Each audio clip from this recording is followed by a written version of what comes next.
Assalamualaikum warahmatullahi taala wabarakatuh. Apa khabar anda semua? Doa saya anda sihat walafiat. Hari ini petang-petang minggu ni kita berbicara saudara. Banyak benda yang boleh kita bicarakan, tapi sebagaimana yang saya katakan, petang ini saya akan meneruskan bicara kita tentang buku ini saudara. Kita diary catatan dari penjara, kisah kehidupan masa silam almarhum Datuk Harun Idris saudara.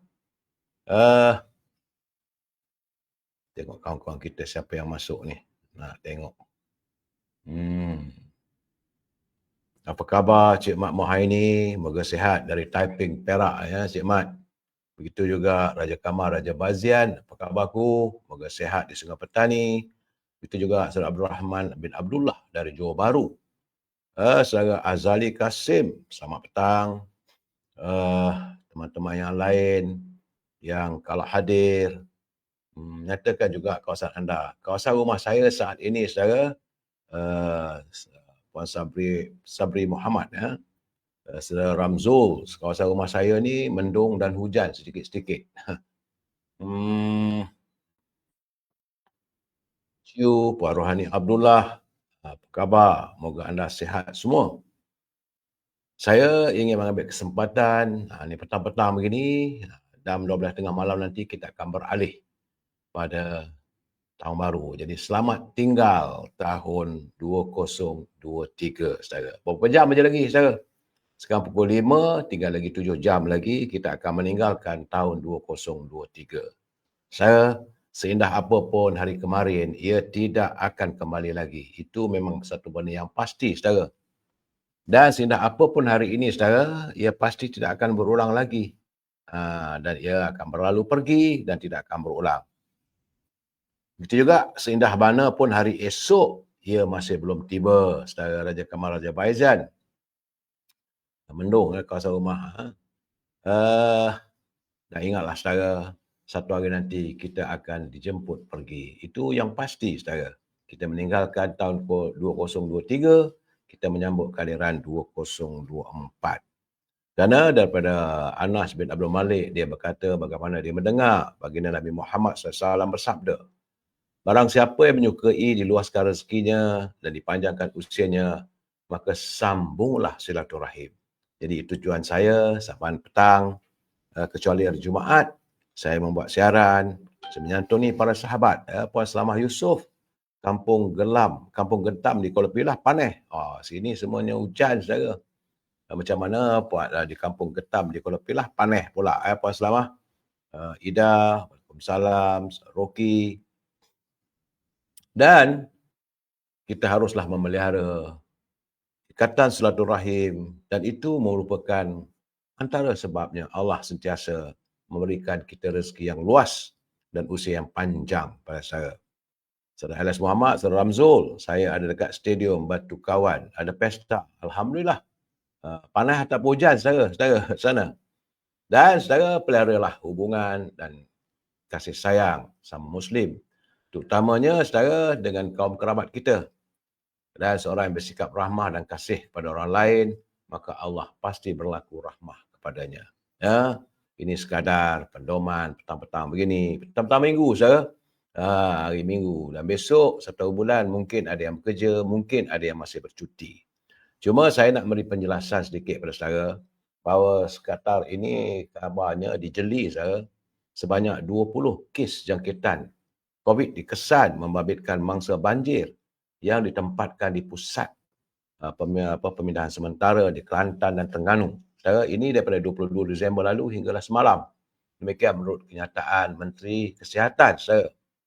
Katanya dari jumlah itu 15 kes dilaporkan di Kelantan, 5 kes lagi di Terengganu. Dan kabarnya ada 25 kematian pula. Astagfirullahalazim, saudara. Kita berdoalah agar virus tersebut segera usai, saudara. Jadi setakat hari ini, pihak Kementerian Kesihatan masih lagi memantau di setiap pusat pemindahan sementara. Kalau anda yang berada di sana, kalau ada sakit dan sebagainya, jangan lupa hendaklah berjumpa dengan pakar-pakar kesihatan sediakan. So, Ramzul, baru berhenti hujan katanya ya saudara. Itu juga saudara Azhar M. Baik saudara, kita sambung. Kita sambung catatan. Buku semalam, buku yang saya baca ini, sebab ini awal tahun, maka dari ini saya dapati dia bermula dengan awal tahun baru 1977.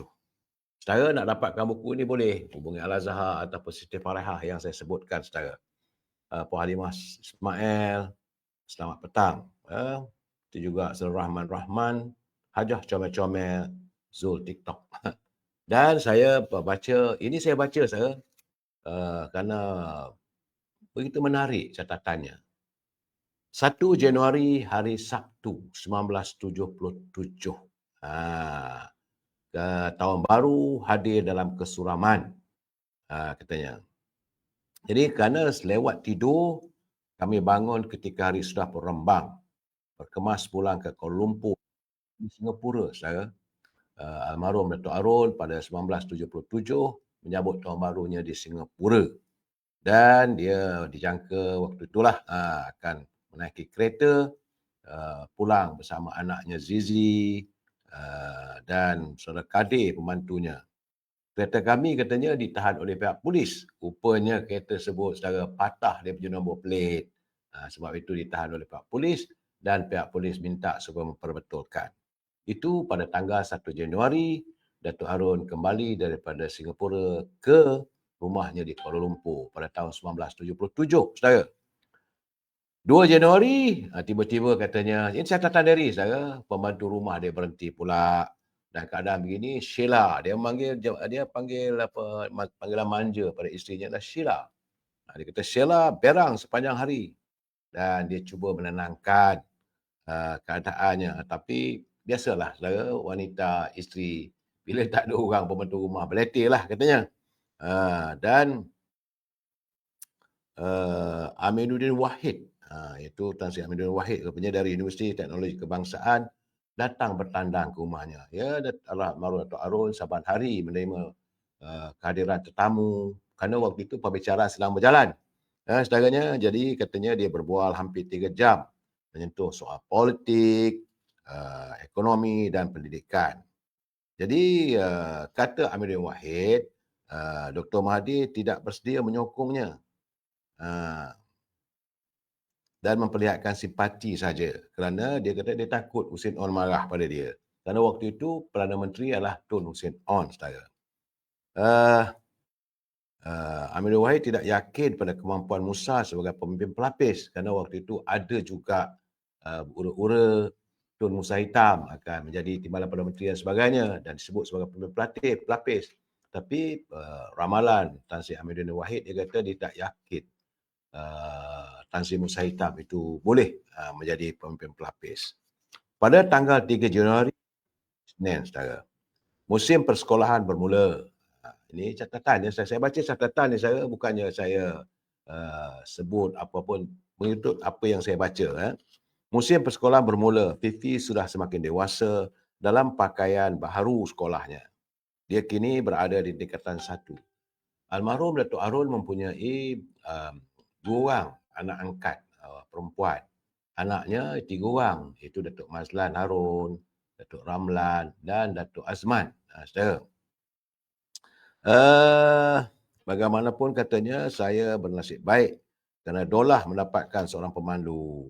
Dan menurut Tengku Abdul Rahman, ini catatannya, saudara, saya bakal menjadi pemimpin nombor 2 ASEAN melalui tulisannya di ruangan SIC dalam akhbar The Star. Tengku merasakan peranan raja-raja Melayu juga, kata Tengku perlu dibetulkan. Dan petang itu dia bertemu dengan Alba, Datuk Alayaran, Datuk Senu dan Adik Adam, Tan Sri Adik Adam, Ketua Menteri Melaka. Kami berbincang perkembangan politik masa kini.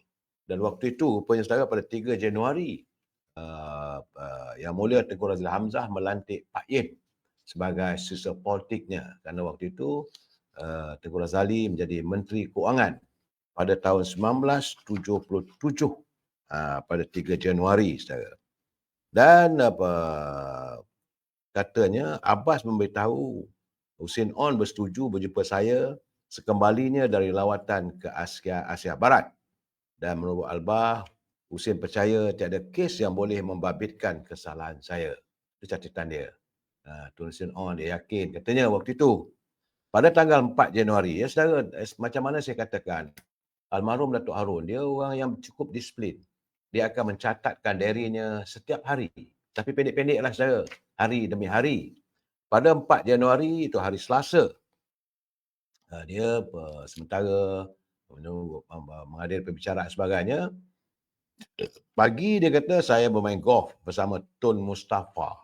Rupanya Tun Datuk Mustafa, mantan Ketua Menteri Sabah, itu adalah merupakan sahabat karib pada almarhum Datuk Harun. Saya begitu juga Nek Arif dan Aziz di kelab golf di Raja Selangor. Semasa minum, ni Tun Mustafa kata beritahu dia kata dia beritahu dia bertemu dengan Sultan Brunei atas arahan Husin. Kata Tun Sin On minta dia pergi ke Brunei katanya. Jadi dia berasa hairanlah. Tiba-tiba saja sebab Tun Sin On tak percaya pada Tun Mustafa. Catatan dalam diary saudara. Tapi kalau gitu keadaannya, dia kata tentulah Tun Sin On juga mungkin berubah hati dan percaya kepada dirinya. Itu keadaannya. Dan waktu hari yang sama katanya dalam catatannya, Tan Sri Kadir, Syed Fadil bertemu dengan Tun Sofyan. Kerana Tun Sofyan waktu itu adalah Ketua Hakim Negara. Saudara. Tanggal 5 Januari, hari Rabu. Pada hari Rabu, catatannya, saya mengambil keputusan tidak pergi ke Manila dan meminta Raja Nong Chik menjadi chef division sukan lumba basikal. Datuk Harun juga dia aktif dalam sukan. Dan waktu itu dia menjadi pengurusi atau presiden kelab lumba basikal, saudara. Jadi dia kata Nong Chik memberitahu saya semasa di parlimen. Ini kira masa itu senator lah agaknya, saudara. Catatannya, semasa di parlimen, dia minta Dr. Mahathir membantu saya. Saya tu maksudnya Datuk Harun lah, saudara ya. Dr. Mahathir meminta Dr. Mahathir membantu saya sebagai mengenang dan membelas budi saya, membawanya kembali menjadi ahli UMNO. Memang pun saudara, Dr. Mahathir selepas disingkirkan oleh kepimpinan Tengku Abdul Rahman, kemudian almarhum Tun Razak minta Datuk Harun membawa Dr. Mahathir kembali dalam UMNO, saudara, melalui cawangan di Rawang, saudara. Jadi dia kata bagaimanapun, menurut Raja Nong Chik, dia kata Dr. Mahathir tidak bersedia dan berkata jika dia mempertahankan Harun, berarti dia berhadapan dengan kecaman dunia. Ternyatalah katanya, Mahathir bukanlah seorang teman yang boleh dijadikan tempat bergantung harap.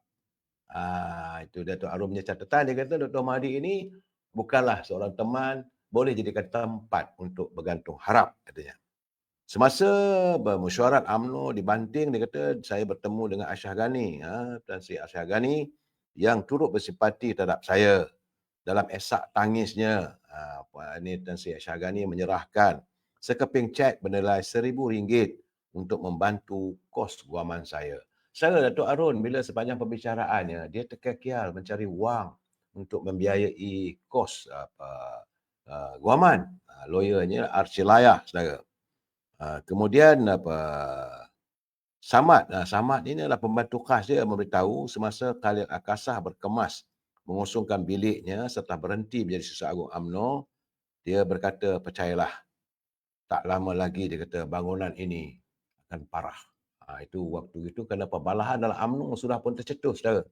Ini daripada tahun 1977. Menurut catatan diary ini, Datuk Arif telah meramalkan kalau masih berterusan antara pimpinan parti-parti politik, pimpinan UMNO masih bertelagah, mementingkan diri sendiri, tidak mengingat jasa budi teman-teman, dia kata UMNO juga akan menghadapi suasana yang suram.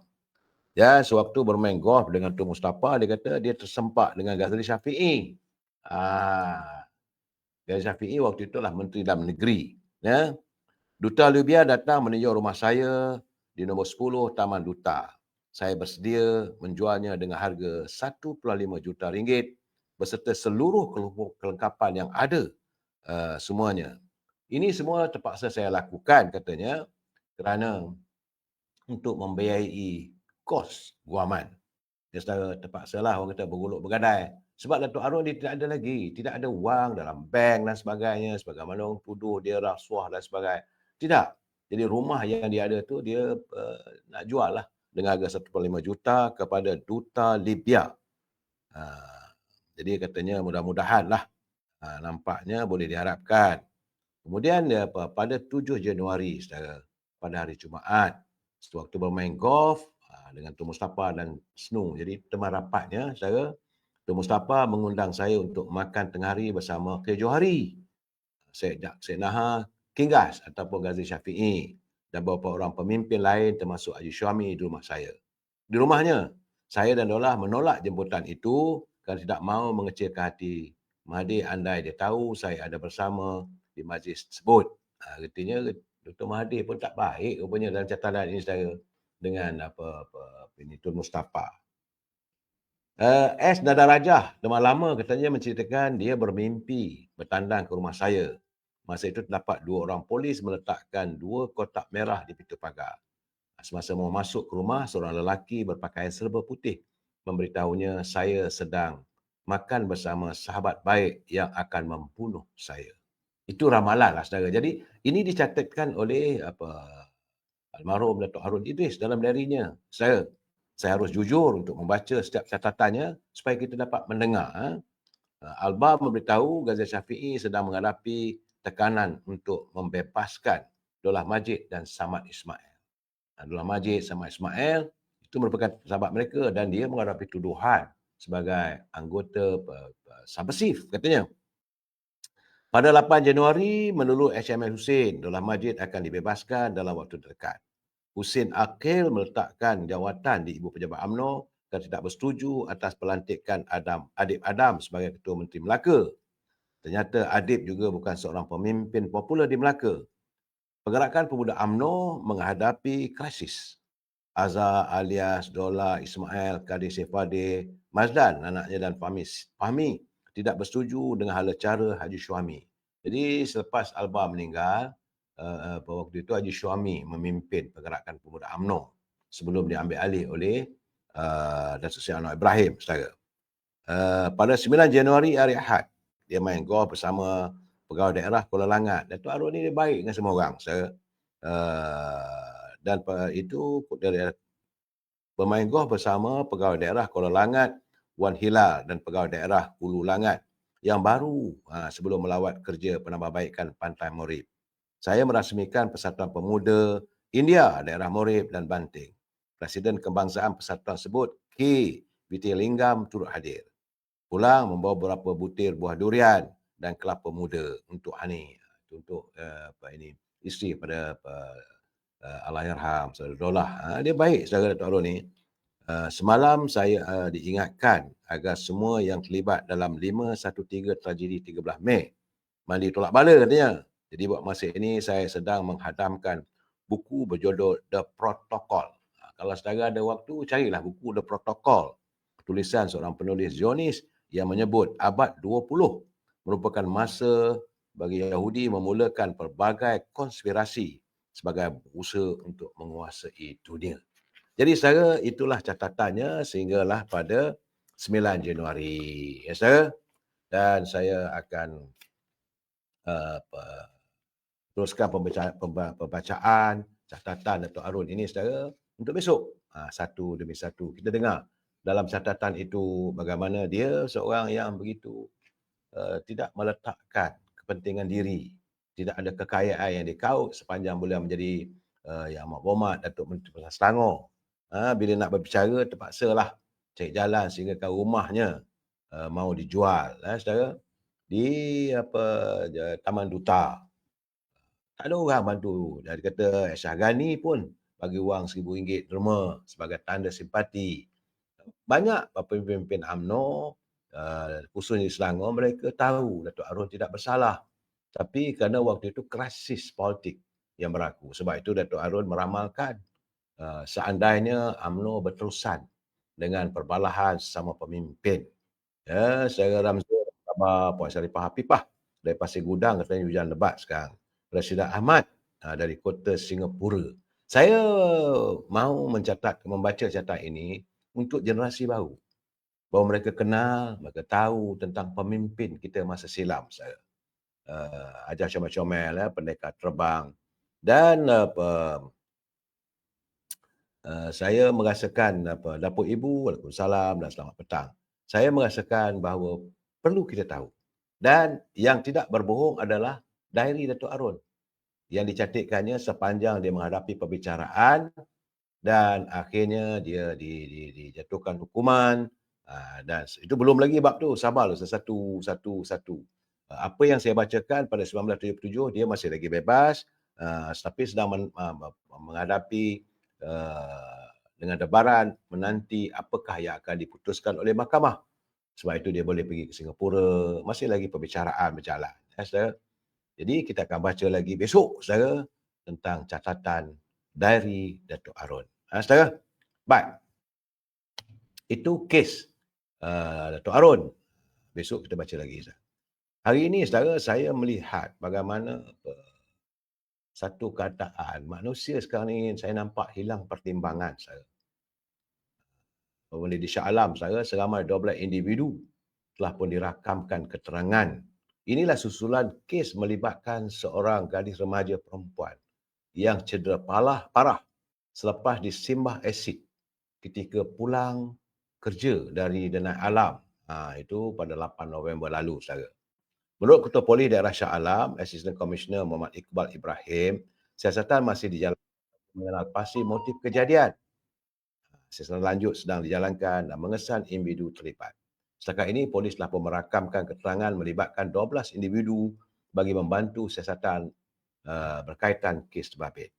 Jadi pada 8 November lalu, mangsa itu Nadia Fashah Kristina, dia baru berusia 19 tahun, telah disimbah asid oleh seorang lelaki yang menyamar sebagai pekerja e-hailing sebelum suspek kemudiannya bertindak melarikan diri. Jadi kejadian itu difahamkan berlaku ketika mangsa pulang dari kerja di sebuah klinik di lokasi kejadian. Mangsa mengalami kecederaan yang parah di muka dan badan. Saya melihat bila membaca catatan begitu, saya amat bersimpati dengan mangsa. Kalau kamu marah pun, kamu benci pun, sampai hati kamu menyimbah asid, habis satu badan secara mukanya berubah daripada seorang gadis yang cantik, yang molek, bertukar menjadi begitu buruk sekali kesan daripada simbahan asid. Ini bukan kali pertama yang saya baca, banyak kali juga saya lihat. Jadi sebab itu untuk warga yang berkesempatan dengan saya, pertama sekali janganlah kita lampiaskan amarah sampai hilang pertimbangan. Dalam keadaan begitu, anda akan menyeksa gadis ini sepanjang hayatnya. Mungkin ada salah faham, mungkin bergaduh, mungkin ada hubungan cinta yang terlarang dan sebagainya. Tetapi tidaklah sampai menjatuhkan hukuman. Sedih, saudara. Kata ibu, sedihlah kalau fikirkan kita saling menjatuhkan atas sesama lain. Sejak dari dulu lagi. Benar, saudara. Bila saya menatap catatan Datuk Arun tu memang sedih, saudara. Sebab itu saya akan membacanya saban hari. Banyak peristiwa lagi, saudara. Cuma hari ini yang saya nak ceritakan, sedih juga melihat bagaimana gadis tersebut. Saudara pendekar terbang dia kata, salam, walaun waluntit, dia kata hari-hari buat fitnah. Saya beginilah, saya soal fitnah yang dilontarkan, kita tak usah fikirlah. Sebab kita nak sambut tahun baru ni. Kita mesti look forward. 2024, berapa jam je lagi saya sudah.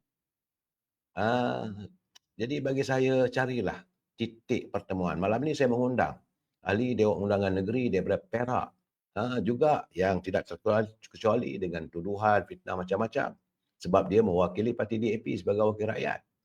Dan kita nak bertanya dengan dia, saya nak berbual dengan beliau, bertanya apa sebenarnya dari segi politiknya, siasah dan sebagainya. Cuma berbalik pada cerita tentang Nadia Fashah Kristina, saudara, yang dia bekerja di sebuah klinik, saudara, di Puncak Alam katanya.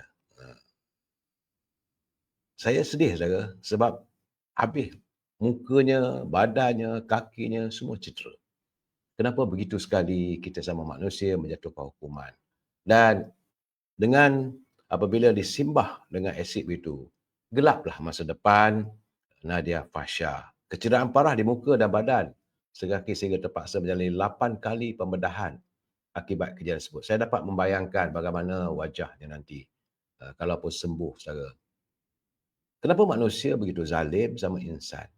Sebab itu saya selalu menekankan, kita harus ada perasaan, ada insaniah. Jadi usai pembacaan berita tersebut, saya melihat ada satu catatan dalam kita reporters yang ditulis oleh sahabat saya, iaitu Saudara Fauzan Uda Ahmad, mantan wartawan hiburan yang hebat saya. Catatannya dia kata bagaimana seorang anak, seorang anak yang sepatutnya menjaga orang tuanya yang sudah sakit, dalam ketika dia meniti usia senjanya. Seorang ayah yang sedang meniti usia senjanya. Namun dia kata dia mungkin ada waktunya dia tak memberi layanan. Bapa ni saudara, dia tidaklah dapat menyebut perkataan sayang dan sebagainya macam mana ibu. Sebab bapa tugas mencari wang sara kehidupan. Memang pun saudara, bapa hanya melihat dari jauh saudara. Tapi orang tak dapat menyelami hati dan perasaan seorang bapa terhadap anak. Ibu memang mendekati, tapi bapa dalam keadaan kesukaran, bila kita minta wang daripada bapa kita, dalam macam mana keadaan pun dia akan cuba untuk mengadakan. Susah macam mana pun. Kerlingan mata seorang bapa, saudara, adalah kerlingan yang mengandungi 1001 makna, saudara. Ini kajian berlaku bagaimana seorang lelaki tua yang dikenali sebagai Totok. Catatan ini katanya berlaku di Malang, di kawasan Timur Jawa, saudara. Bagaimana dia mempunyai 2 anak dan mereka mempunyai sumber kewangan yang kukuh. Bapanya sudah tua, uzur, tetapi kerana keuzuran, kerana tidak lagi ibunya dah meninggal, jadi kerana tidak mahu menjaga bapanya, akhirnya bapanya dihantar ke rumah orang-orang tua, saudara. Selamat Sepanah Jaya, Saudara Puziah Ismail. Selamat petang, DZ Ketari, Doza. Salam dari Ampang Jaya. Kita baru lepas hujang di sana. Terima kasih Saudara Saidi Edrus menghantar saya kiriman sekuntum mawar merah. Cik Aboy, saya. Jadi ceritanya bila bapa sebut sudah tak mampu bekerja, nak jaga diri sendiri dalam keadaan sakit. Jadi kedua-dua anaknya sanggup menghantar bapanya ke rumah orang tua. Saya kadang-kadang bila membaca begitu teringatlah apakah untung nasib saya yang akan datang. Jadi saya nak memberi peringatan pada teman-teman yang lain.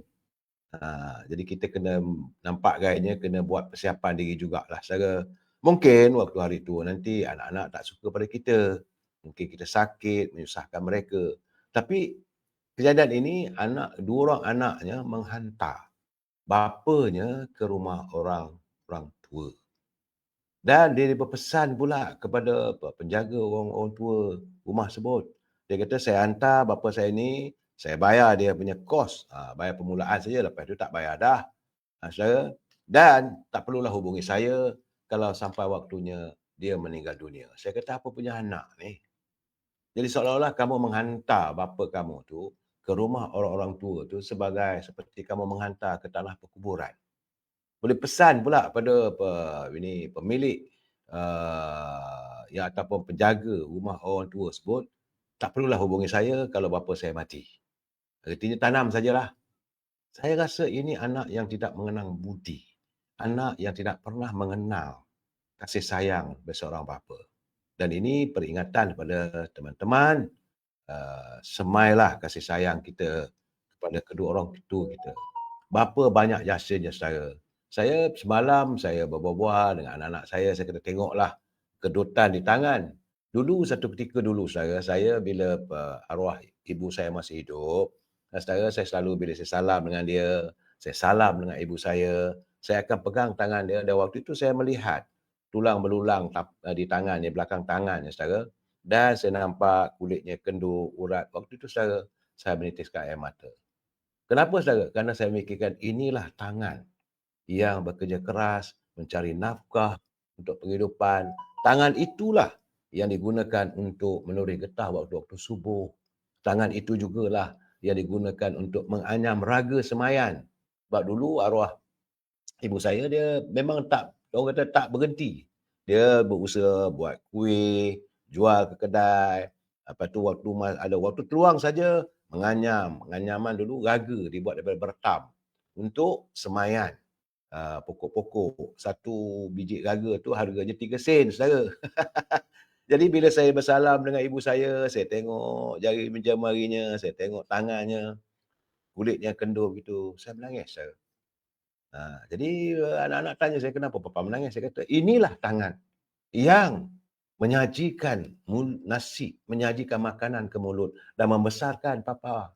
Saya belajar sebagainya." Jadi dalam keadaan begitu saya cukup sedih. Tapi apakan daya, saya tak dapat lama sebab almarhumah ibu saya meninggal. Jadi tapi bagaimanapun sekarang ni bila saya tengok tangan saya begitu, saya teringat. Dan ini keadaannya kita dah tua, saudara. Dan bagaimana bila saya menatap kejadian yang berlaku, dua orang anaknya lelaki yang sudah pun bekerja, pendapatannya mewah, sanggup meninggalkan bapanya di rumah orang tua dan berpesan, tak payah hubungi dia kalau bapa dia meninggal. Artinya seolah-olah, ni dia tinggal sini, tenumlah, tanam teruslah. Itu maksudnya, saudara. Kalaulah saya dalam keadaan begitu, barang dijauhkan Allah, saudara, tentulah saya akan rasa sedih. Dan kita, saudara, sebagai anak-anak, kalau kita masih punya bapa, memanglah bapa tu kadang cerewet, tapi janganlah sampai kita menghindari mereka. Ingat, waktu kita kecil-kecil, bapa kita kayuh basikal, bawa kita pergi ke kedai. Kita nak cari pensil, bapa kita akan kayuh basikal, bawa kita pergi ke kedai, jual buku dan sebagainya. Nak kasut, nak makanan. Apakah bila kita dah besar, kita mempunyai pekerjaan, pendapatan yang lumayan, kita menghindarinya dan menghantar dia di rumah orang tua-tua. Saya teringat juga ada satu iklan, Petronas punya iklan. Seorang bapa terketar-ketar tangannya, makan, jatuh. Jadi sepasang suami isteri itu memandang jijik terhadap bapa tersebut. Dan saudara, itu keadaan saya rasa ini putaran dunia. Kalau kita melayan orang tua kita, kalau dua orang lagi lah, lagi saudara, kalau ibu dan bapa kita, kalau kita layan mereka dengan tidak baik, pasti tidak akan hidup kita tak akan sempurna, saudara. Saya amat suka berpesan pada teman-teman yang masih punya ibu. Pertama-tama sekali, kalau ibu anda dah tua, dah tak larat, biarpun macam mana duduk dengan kita. Jangan diizinkan kita menghantar dia ke rumah orang tua. Usahalah, kalau tak ada duit macam mana pun, usahalah supaya ada orang dapat membantu menjaga ibu kita di rumah kita. Busuk ke, cacat ke, dia tetap ibu kita. Kalau ibu dah tak ada, kalau ada bapa kita, busuk, memang sajalah dah tua-tua, siapa nak mandikan dia, tak larat mandi, ya, kadang dia buang air besar pun dekat pembaringan. Jangan anggap itu satu jijik, saudara. Jangan kita memandang jijik. Kerana bayangkanlah waktu kita kecil, dengan kasih sayang, dia membersihkan kita. Kita waktu itu berak pun berterabur, saudara. Ibulah yang membasuh kita punya najis-najisnya. Ibulah yang memandikan kita, membedakkan kita dengan penuh kasih sayang. Jangan bila kita dah besar, kita rasa kita dah punya pendapatan, kita jadi pegawai, kita tak layak melayani ibu kita. Ya, saudara Dayang Selha, dia kata segmen petang, kita imbas sedikit politik dan jeritan batinku. Saudara, ya. Dayang Selha. Jadi kata Abdul Hamid, kalau begitulah perangai anak-anak, kalau ada harta, dia kata baiklah simpankan ke semua harta yang ada kepada badan kebajikan. Marah juga saudara Hamid, betul saudara. Kadang-kadang anak-anak ni tunggu kita tak ada, saudara. Kalau kita ada harta, kita ada wang sebagainya, tunggu kita tak ada. Bila kita tak ada, ataupun dihantar kita rumah orang tua, maka harta itu mereka yang punya. Rumah yang dibina dengan kasih sayang, dengan harapan, harus menjadi istana untuk keluarganya. Akhirnya terpaksa ditinggalkan. Bila anak-anak, apakan daya saya dapat menatap benda begitu, saudara. Bila anaknya mengantar ke rumah orang tua, maka tentulah dengan sayu hati, dia terpaksa keluar dari rumah tersebut. Sedangkan rumah itu, dia yang membina dengan penuh usahanya, dan pasti waktu itu dia akan mengenang nostalgia bagaimana seronoknya keluarga mereka, mula-mula dapat rumah, isteri tersenyum lebar, anak-anak makan bersama, semua itu hilang. Setelah usia menghambat kehidupan. Kita nak masuk tahun 2024 ni, sebab itu saya menceritakan perjalanan ini, perjalanan hidup. Ha, saya tak nak bercakap dalam apa ini jeritan batinku, sebab ini saya nak mengingatkan pada teman-teman semua, kalau kita masih punya orang tua. Tak kisahlah kalau tak ada orang tua pun, mungkin mertua. Kalau kita masih punya orang tua, jagalah mereka. Dan saya juga mengingatkan pada teman-teman yang sudah pun berusia lanjut. Kalau kita terpaksa tinggal di rumah anak-anak, kurang-kurangkanlah buat kerenah. Sebab anak-anak ni selain kali ni kadang-kadang mereka memandang jijik pada kita yang tua. Saya sedih saya tengok. Sebab tu saya berkali-kali saya bercerita pada anda. Saya akan lebih terhibur bila saya melihat anak-anak yang memimpin ibunya atau bapanya bawa makan di restoran yang sedap-sedap. Saya kata alangkah bahagianya bapa tersebut kerana mendapat anak yang tahu mengenang budi. Tapi alangkah kecewanya hati seorang ibu, kecewanya hati seorang bapa, kalau akhirnya anak-anak tersebut menghantar mereka untuk tinggal di rumah orang-orang tua. Seolah-olah mereka tidak sanggup untuk menjaga, untuk membelai kedua ibu bapa tersebut dengan kasih dan sayang saya. Saya hanya sekadar, betul je Puan Rashidah Ahmad, dia kata memanglah Allah itulah sebaik-baik perancang. Saudara. Jadi untuk saudara Datuk Seri Johan, apa khabar Tok? Terima kasihlah sekuntum mawar merah untuk saya Tok. Bagi saya, jangan kita sesekali tinggalkan sama ada ibu ataupun bapa kita. Kadang-kadang saya nak beritahu, ada waktunya kita dah besar, kita dah senang, dan pasangan suami isteri, bapa atau ibu kita, mungkin ada di kalangan mereka yang meninggal salah seorang.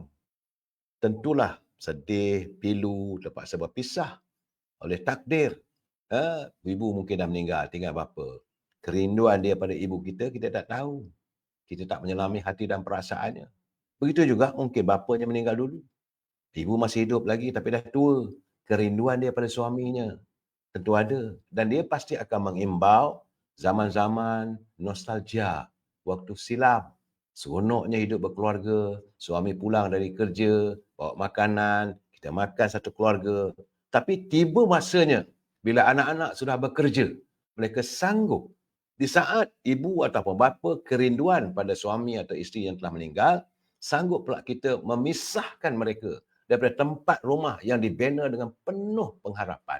Saya yakin kedua ibu bapa anda waktu membeli rumah ataupun membina rumah, tentulah dengan harapannya rumah tersebut akan menjadi istana bahagia untuk sebuah keluarga. Tapi akhirnya kerana kita dah bekerja, kita dah punya pangkat, rumah tu pun kita tinggalkan. Saya jangan lupa, saya ingat dalam 2-3 bulan dulu, saya ada menyiarkan bagaimana ada rumah-rumah yang ditinggalkan begitu saja. Anak-anak tak jaga pun. Mungkin ibu atau bapa dah meninggal, tapi kalaulah roh mereka masih ada, tentulah mereka juga akan kecewa meninggal rumah itu ditinggalkan dengan buruk. Sekarang ini, bila dah besar, dah punya pekerjaan, dah punya keluarga, sanggup kita hantar mereka di rumah orang tua. Saya nasihat pada anda, jika anda terfikir saat anda merawat cinta kasih ibu atau bapa anda, jangan sesekali terfikir untuk menghantar mereka ke rumah orang tua saya. Layanlah mereka. Ingatlah bahawa tangan-tangan itulah yang satu ketika dahulu menyantuni kehidupan kita. Tangan-tangan itulah yang membasuh baju kita. Tangan-tangan itulah yang memasak untuk kita. Itu kalau ibu. Kalau bapa, itulah tangan-tangan yang mencari rezeki untuk kita membesar. Tangan yang kita menaruh harapan. Bila pergi ke sekolah, cikgu minta beli buku, cikgu minta beli bayar duit yuran, nak bayar alat permainan. Kita mungkin suka main bola, kita suka main itu dan ini. Tangan-tangan itulah yang berusaha mencari wang untuk memberi atau memberikan kita wang, memenuhi cita rasa kita. Dan tangan-tangan itulah yang akan berusaha sedaya mungkin bila datang di bulan puasa mencari wang untuk menyalinkan pakaian kita, memberi pakaian baju baru, mencari wang untuk persiapan juadah hari raya, cari wang untuk duit raya kita. Jangan lupa saudara. Semua ini sepatutnya ada dalam fikiran kita saudara. Tapi janganlah sampai sesekali hanya kerana dia dah usia dah tua, dah tak larat, hanya atas tidur di atas katil, anda merasakan Masa anda tidak punya, jadi cara yang paling mudah, hantar ke rumah orang tua. Saya lebih bangga, saya akan menghormati anda sebagai insan yang paling mulia kalau anda menyimpan wang berjimat cermat sebagaimana kedua ibu bapa kita berjimat cermat untuk kita, untuk carikan seorang untuk menjaga mereka di rumah. Tak apa saudara, apa ada masalah? Jangan ingat, jangan lupa saudara, rezeki itu datang daripada Allah SWT dan rezeki tidak pernah salah alamat. Saudara, kita jumpa lagi besok. Kita menceritakan tentang kehidupan. Wabillahi taufiq wa hidayah. Assalamualaikum warahmatullahi taala wabarakatuh. Selamat petang. Selamat tahun baru 2024. Terima kasih.